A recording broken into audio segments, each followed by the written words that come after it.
ಎಲ್ಲರಿಗೂ ನಮಸ್ಕಾರ. ನನ್ನ ಹೆಸರು ಅರ್ಚನಾ. ನಾನು 8ನೇ ತರಗತಿಯಲ್ಲಿ ಓದುತ್ತಿದ್ದೇನೆ. ನಮ್ಮ ಶಾಲೆ ಹೆಸರು ಸರ್ಕಾರಿ ಪ್ರೌಢಶಾಲೆ ಅರಸೀಕೆರೆ. ಎಲ್ಲರಿಗೂ ನಮಸ್ಕಾರ. ನನ್ನ ಹೆಸರು ನಯನ. ನಾನು 8ನೇ ತರಗತಿಯಲ್ಲಿ ಓದುತ್ತಿದ್ದೇನೆ. ನಮ್ಮ ಶಾಲೆ ಹೆಸರು ಸರ್ಕಾರಿ ಪ್ರೌಢಶಾಲೆ ಅರಸೀಕೆರೆ. ಅಧ್ಯಾಯ 10 ಪಾಠದ ಹೆಸರು ಶಬ್ದ.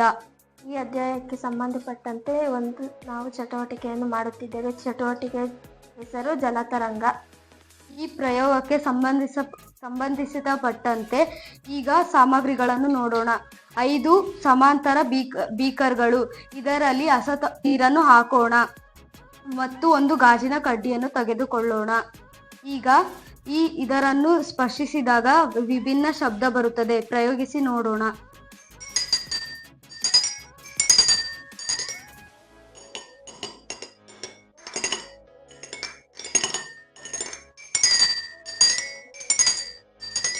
ಹೀಗೆ ಬರಲು ಕಾರಣ ಈ ಬೀಕರುಗಳಲ್ಲಿ ಅಸಮತೋಲನದ ನೀರು ಹಾಕಿರುವುದರಿಂದ ವಿಭಿನ್ನ ಶಬ್ದಗಳು ಉಂಟಾಗುತ್ತಿವೆ. ಶಬ್ದ ಎಂದರೆ ಶಕ್ತಿಯ ಒಂದು ರೂಪವನ್ನು ಶಬ್ದ ಎನ್ನುವರು. ಧನ್ಯವಾದಗಳು.